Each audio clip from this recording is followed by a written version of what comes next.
Salut! Si tu cherches à commencer les mangas mais que tu ne sais pas par où aller, alors tu es tombé sur la bonne vidéo. Aujourd'hui, je vais te proposer 5 mangas parfaits pour commencer si tu veux commencer les mangas. Et d'ailleurs, même si tu as déjà commencé, tu vas peut-être découvrir des titres qui pourront te plaire parce que là-dedans, c'est des masterclass garantis. Alors attention, j'ai quand même mis 2 règles. Déjà, ça doit être un manga terminé. Il doit y avoir tous les tomes sortis chez nous en France. Et la deuxième règle, un manga pas trop long. Maximum 20 tomes. Un manga donc terminé, si possible pas trop long. Donc il n'y aura pas de Kingdom, il n'y aura pas de One Piece. Ce sont d'excellents mangas, mais beaucoup trop longs. Et en plus qui ne sont pas finis. Bon, attention, lisez Kingdom, pour votre culture c'est important. Donc là je vais vous présenter ces 5 mangas qui sont absolument parfaits pour commencer. Mais c'est parti, on va commencer. Et donc le premier manga de cette liste, n'est nul autre que Ascension par Shinichi Sakamoto. Mais attention, de quoi ça parle? Attention, on va nous parler de Buntaro Mori, un lycéen qui a une vie éclatée au sol, vraiment éclatée. C'est le fantôme de la classe, personne ne le connaît, il parle à personne, il ne parle jamais. Vous verrez de toute façon dans le manga, il a très peu de bulles à lui parce qu'il parle pratiquement jamais. C'est un solitaire et il a une vie assez catastrophique, mais vous découvrirez un peu pourquoi dans le manga plus tard. Mais il va se faire embêter par un type, alors j'ai plus le nom, et en gros il va lui dire, il me semble, dans mes souvenirs lentement, voilà, tu veux que je t'arrête de t'embêter, alors tu vas devoir monter, grimper la façade du lycée, en faisant de l'escalade, donc c'est assez dangereux. Sauf que Mori, il va y aller tête baissée direct. Sauf que ce qu'il n'avait pas envisagé, c'est qu'il fallait qu'il mette une protection. Mais Mori va adorer. En fait, il va vraiment se prendre pour passion la grimpe, l'escalade. Et il va même aller vers les montagnes. Sauf qu'un jour, il va se passer quelque chose qui fait qu'il va devoir quitter son lycée. Et à partir de ce moment-là, Mori n'aura que Dieu pour les montagnes.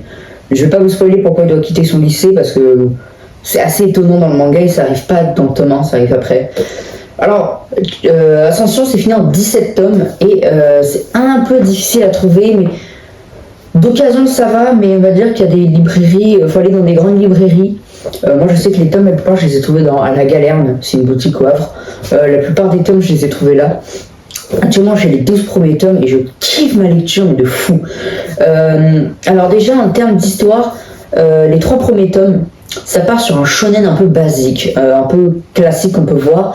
Et à partir du tome 4, ça part sur un seinen. Mais alors pourquoi ce changement? En fait c'est assez simple. Sur le premier tome et la moitié du tome 2, il y avait un scénariste. Et ensuite il s'est barré pour laisser place à un nouveau scénariste qui avait jusqu'au tome 4.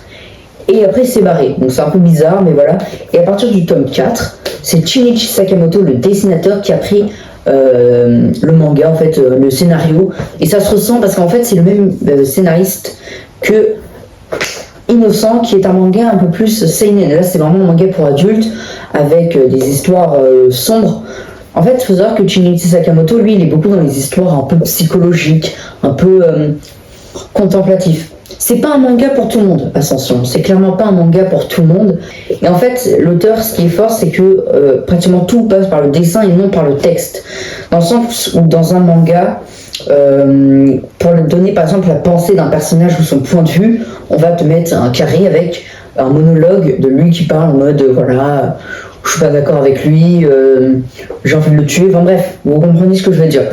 Là dans Ascension, ce qui est excellent, et c'est peut-être aussi ça qui fait que ça est une œuvre assez complexe, c'est que ça passe par le dessin. Donc voilà pour Ascension de Shinichi Sakamoto. Gannibal, Gannibal pour cette deuxième œuvre. Donc Gannibal, c'est l'histoire d'un boug, alors j'ai plus son nom, mais on va l'appeler Kazuto. Voilà, j'ai plus son nom, mais on va l'appeler comme ça. Et il déménage dans une petite ville, j'ai plus le nom, mais on s'en fiche, on va pas donner un nom, avec sa femme et sa fille. En fait, c'est un policier, et il va être le policier de la ville, le seul, parce qu'il y a eu un policier, mais qui a disparu. Attention. Et en fait, c'est assez bizarre dans cette ville, parce que on ne sait pas vraiment de quoi est disparu le policier. Et un jour, il va être dans une mission et il va voir un mec, un boug qui est mort. Les villageois, eux, ils disent non, mais c'est un monstre, t'inquiète, mais lui, il a du mal à y croire étant donné qu'il a vu sur son bara ou son corps, enfin bref, une morsure. Une morsure qui avait la forme d'une mâchoire humaine. Donc là, il commence à se dire, bon, peut-être une coïncidence. Mais il va commencer à trouver ça bizarre. Et dans mes souvenirs, il y a un clan en fait dans le village. Et ils aiment pas trop qu'on fouille dans leur truc. Faut savoir que c'est un village très spécial parce que n'importe quel truc que tu fais, je veux dire, tout le monde sait. Tu vas dans une forêt, tout le village est au courant. À un moment donné, un personnage il va dans une forêt et il appelle quelqu'un, et le lendemain, il y a un mec du village qui dit ah salut Kazuto, qu'est-ce que tu faisais dis-moi, t'allais où par la forêt et t'appelais qui? Donc il va se comprendre que le village est un peu bizarre, tout le monde se dit un peu tout, et il va soupçonner les villageois d'être des cannibales parce que il y a un bug, je sais, il y a un mec un peu bizarre qui va l'assommer, et ce mec, c'est lui. J'ai plus son nom, mais c'est lui. Et vous verrez qu'il est très très perturbant dans le manga, ce personnage. C'est assez perturbant ce personnage. Alors, je vous le dis direct, c'est pour le public averti. Il y a des scènes gore, c'est trash, dans le sens où c'est pas du gore du style Pumpkin Night, où là, oui, tu vois, des boyaux. Non, c'est plus du gore dans le sens un peu... c'est un peu comme Jujika no Rokunin. J'ai pas lu le manga, mais de ce qu'on m'a dit, c'est un peu comme ça. C'est du trash parce que c'est horrible un peu. Mais tu vois pas des entrailles, tu vois pas des boyaux, non. Mais c'est un peu dégueulasse. T'as des scènes horribles, mais tu vois pas forcément du sang. Et si vous aimez tout ce qui est série, polar, enquête policière, bah ça c'est clairement le meilleur manga. Hein. Parce que c'est pas si horreur que ça qu'on pourrait le croire. C'est vrai que les couvertures elles font un peu manga ultra gore, mais au final c'est pas comme ça que je le qualifierais le manga. Donc il est incroyable, vraiment ce manga est excellent. Fini en 13 tomes par Masahaki Ninomiya. Derrière il y a une réédition qui sort je crois en septembre ou octobre, enfin en tout cas bientôt une réédition qui sort. J'avoue j'ai un peu le seum et peut-être je la prendrai, mais j'ai déjà les 13 tomes donc je sais pas. D'ailleurs, rien à voir, mais pour Ascension, je ferai une vidéo quand j'aurai terminé le manga sur Ascension. Alors si tu veux voir ça, abonne-toi, like, et mets un commentaire, ça m'aiderait beaucoup. Donc maintenant on va pouvoir passer au troisième manga, donc Gannibal. C'est parfait, lisez Gannibal. On passe maintenant à un troisième manga. Je me permets juste de vous interrompre vite fait pour vous dire, c'est si à un moment donné vous voyez qu'il y a écrit censure, machin, en fait c'est normal, c'est que sur ma télé, en fond j'avais mis des images d'animé pour la vidéo, sauf que quand j'avais publié la vidéo, il m'avait dit qu'il y avait eu un problème de droit d'auteur pour le clip de Jujutsu Kaisen, donc j'ai dû refaire un montage, donc c'est normal s'il y a une écriture, et encore désolé. Bon, je vais vous laisser reprendre. Ciao. Cette fois-ci, c'est un classique par Takeshi Obata et Tsugumi Oba, Death Note. Et non, je vous parlerai pas d'Ikaru no Go et Bakuman, je les ai pas là. Mais attention, vous aurez une surprise pour le 4e. Alors Death Note, il y a 12 ou 6 tomes, en fait c'est toi qui vois. T'as 12 tomes pour l'édition classique et 6 tomes pour la Black Edition. J'ai le tome 1 de la Black Edition, c'est pour ça que je reviens de là-bas. Alors, Death Note... De quoi ça parle? Bon, je pense que tu sais. Ah oui, d'ailleurs, 12 tomes, mais en fait, t'as un 13e tome qui est un databook qui n'est pas obligatoire, et t'as un spin-off avec un mec qui veut vendre le Death Note, bref. Maintenant, je te parle de la série originale. D'ailleurs, c'est une des rares séries que je préfère en animé. Le manga est quand même très cool. Alors, Death Note, ça va nous parler de Light Yagami. Et cette fois-ci, oui, je me souviens du nom comparé à Gannibal, qui est lui. Et oui, Light Yagami, c'est un jeune lycéen un peu banal. Il est pas jeune, il est gentil, il est pas... Mais c'est un peu un intello, quoi. Il a 19 de moyenne, il aura le bac à la main, il aura des études, bref. Ça, c'est s'il n'avait pas fait la rencontre d'un cahier noir, le Death Note. En fait, ce cahier, il va le ramener chez lui parce qu'en fait, il trouve ça assez drôle, parce qu'il y a écrit des règles au début du style, en gros, il y a écrit qu'au début, si tu écris le nom d'un mec... 40 secondes plus tard, il va mourir. Par contre, il faut que tu saches à quoi il ressemble et voilà. C'est tout. Sauf que, lui, il prend ça à la rigolade, mais il va voir qu'il y a un dieu de la mort quand il touche le carnet qui apparaît. Donc, lui, Ryuk. Et là, il trouve ça un peu flippant. Il commence à dire, ok, c'est réel. Il écrit un nom d'un tueur en série et il se rend compte qu'il est vraiment mort. Et il va décider de mettre la justice à sa manière, c'est-à-dire de tuer avec le Death Note tous les criminels pour que le monde soit parfait. Un peu à la Dr Stone, bon rien à voir, mais par exemple Dr Stone, il me semble, l'antagoniste, il veut faire un truc du style détruire toutes les pierres des gens méchants. Bah là c'est un peu ça, sauf que c'est beaucoup mieux que Dr Stone, on va pas se mentir. Désolé pour le fan de Dr Stone, moi j'aime pas trop. Donc Death Note, bon Death Note je pense que vous connaissez probablement tous l'animé.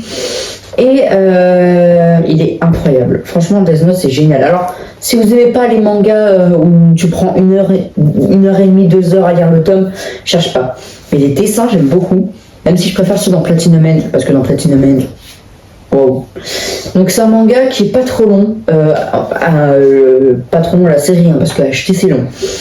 Et waouh, il se passe beaucoup de trucs. C'est là où je me suis rendu compte que ces deux auteurs, ils ont vraiment une capacité d'écriture incroyable. Et vu que c'est un de mes premiers mangas un peu plus dark, c'est là que je me suis rendu compte que les mangas, c'était pas que de la bagarre, parce que je m'étais arrêté, c'est quand je commençais, j'avais que Naruto, One Piece, Dragon Ball, les mangas que tout le monde a. Et à partir de ce manga-là, j'ai commencé à me dire, ah ouais, les mangas c'est un peu sombre. J'ai diversifié, j'ai pris du Cannibal, du Ascension, du Kingdom, et puis après je suis devenu cette chaîne. Wow, je me dirais que je suis une chaîne à 1 million d'abonnés alors que pas du tout. Bref, Death Note c'est incroyable, vraiment. Alors la deuxième partie, à partir d'un événement, je vous dirais pas qu'il y a d'événement, fort heureusement. À partir, il me semble, du tome 8, enfin tome 7, il y a la deuxième partie du manga qui effectivement est pas terrible. Enfin, pas terrible. Elle est bien, mais elle est moins longue. Elle est un peu longue. La fin de Death Note, je la trouve bien. Enfin, je la trouve pas mauvaise. Elle est parfaite, je trouve. Je trouve que les gens, vraiment, dans les fins de manga, les gens, ils se compliquent trop la vie. Ils sont jamais contents, mais... Je veux dire, tu voulais que ça se termine comment? Non, ça pouvait pas se terminer comme certains voulaient. Bon, bref. C'est comme j'ai entendu parler d'une polémique du manga Jujika no Rokunin, des gens qui étaient pas contents, et d'un mec sur le réseau qui a dit ouais mais vous êtes pas content, vous vous attendez à quoi que tout le monde aille bien à la fin, bref. Ça n'a rien à voir, là on se perd complètement. Bon, Death Note c'est génial, vraiment Death Note, très très bon manga. Alors oui, mon troisième conseil, Death Note de Tsugumi Ohba et Takeshi Obata. Quatrième manga, et cette fois-ci c'est fini en 20 tomes pour l'ancienne édition et 24 tomes pour la nouvelle édition, par Takehiko Inoue, l'auteur de Vagabond, de Vagabond et de Reel. Slam Dunk. Donc Slam Dunk, la base des mangas de sport. Non, c'est pas Hippo la base, non, c'est encore moins Kuroko Basket. Non. Et c'est même pas Captain Tsubasa, mais c'est Slam Dunk. Parce que c'est arrivé un peu plus tard, mais c'est le manga, un des mangas les plus populaires au Japon, et c'est très bien. Enfin, ça se vaut. De quoi ça parle? Ça va parler de Sakuragi Hanamichi, ce mec que vous voyez sur la couverture, et il a une réputation d'être un cancre, et surtout de s'être pris 50 râteaux en une année. Faut y aller, le mec est fort. Et un jour, il va tomber sur une fille qui le complimente. Ils vont tomber amoureux. Ils vont devenir amis. Voilà, ils vont pas tomber amoureux, sinon le manga n'aurait aucun sens. Et le problème, c'est qu'elle est amoureuse d'un mec qui fait du basket. Et donc lui, même s'il n'aime pas le basket, il va devoir faire du basket pour surpasser le mec que la fille aime et sortir avec la fille. Sauf qu'il va vraiment, au fil des tomes, adorer en fait ce sport. Alors là, j'ai le tome 1 de la nouvelle édition, mais en réalité, j'ai la complète de l'ancienne édition, qui est moche, mais bon, soyons honnêtes, je pouvais pas attendre tous les 2 mois pour ce banger. Slam Dunk, c'est incroyable. Le seul défaut du manga, c'est la fin. La fin, c'est vraiment... Là, oui, ça, je vous disais tout à l'heure, oui, les gens sont difficiles, mais là, vraiment la fin... en fait, elle va trop vite, la fin. Enfin, vraiment, la fin... Pour moi, ils m'ont 10 tomes, le manga. Voilà, pour moi, ça devait être en 30 tomes, pas en 20. Pourtant, le manga fonctionne, donc je comprends pas. Peut-être que l'auteur en avait marre. Après, il est passé à Vagabond. Ou alors, il avait fait vraiment un Vagabond après. C'est dommage parce que franchement, il y avait quoi développer? Au moins 3 matchs, je crois 2-3 matchs qu'on aurait dû voir. Il y a un film Slam Dunk que j'ai en DVD. Alors, où est-ce qu'il est? Ouais, là. Que j'ai en DVD, donc The First Slam Dunk. Alors, ça peut être bien si vous voulez voir, si vous aimez le délire.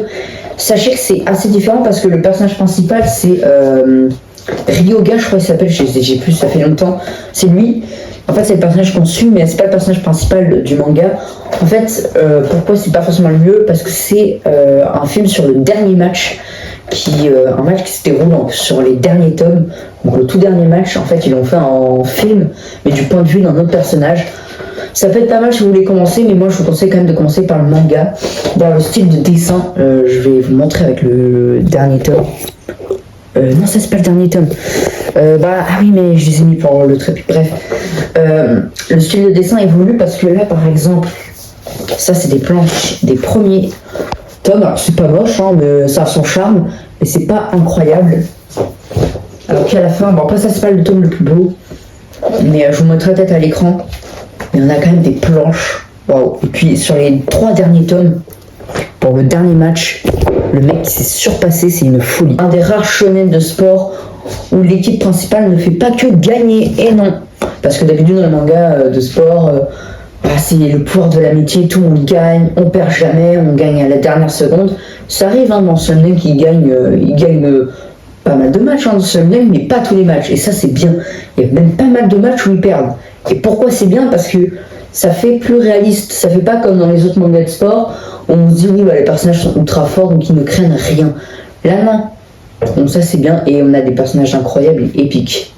Donc pour le 4e conseil, vraiment incroyable manga, Slam Dunk, tout public. Lui pour le coup c'est tout public, enfin tout public. 10 ans quoi, 10 ans tu peux lire ce manga sans problème. Death Note c'est pareil, 10 ans mais allez. Certains vont me dire oui, non, moi j'ai découvert ça à 9 ans sans problème. Mais allez, vas-y, 12 ans si tu veux. 10 ans Death Note, je pense, moi j'aurais dit. Game Ball, ça dépend de certains, mais moi j'aurais dit 13-14 ans.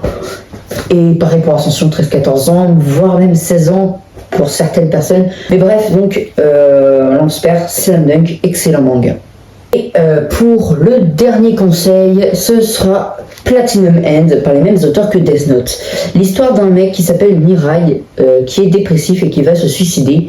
Sauf que avant de tomber sur le sol, parce qu'en fait il saute d'un pont, un ange va le sauver et va lui proposer 2 pouvoirs. La flèche rouge qui permet à n'importe qui touché par cette flèche de tomber amoureux de la personne qui détient le pouvoir pendant 33 jours.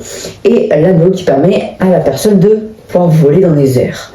Et en fait, pourquoi il se passe ça? Parce que Dieu, il a demandé à 13 anges de choisir chacun une personne pour qu'ils deviennent le nouveau Dieu. Voilà. Sauf que Mirai, lui, il veut pas devenir un dieu, mais il va se rendre compte qu'au final, il a peut-être pas le choix, parce qu'il y a un personnage un peu bizarre qui va venir. J'ai essayé de faire vite pour expliquer l'histoire, parce que la vidéo va devenir un peu longue, et surtout que c'est le manga que j'ai moins lu, en fait. Actuellement, je suis en train de les lire. Et franchement, Platinum End, c'est carré comme manga, c'est vraiment bien. Limite, je préfère Death Note, c'est des mêmes auteurs, c'est fini en 14 tomes. C'est génial, les dessins sont magnifiques, donc voilà pour le 5e conseil, Platinum End. Voilà, c'est fini, la vidéo est terminée. Je vous ai donc conseillé 5 mangas si vous voulez commencer. N'hésitez pas à me dire vous quel manga vous aurez mis en commentaire. Donc je vous répète, fini en max 25 tomes, voire même 20 tomes, max 20 tomes et des mangas terminés. N'hésitez pas à me dire ça en commentaire, ça m'intéresse. Et je mettrai un petit cœur sur ton commentaire. N'hésitez pas à vous abonner, à liker la vidéo, ça me ferait plaisir. Je vais essayer de faire pas mal de vidéos, même si là ça va être un peu compliqué parce que je vais bientôt partir en vacances. Moi je vais vous dire à la prochaine. Ciao.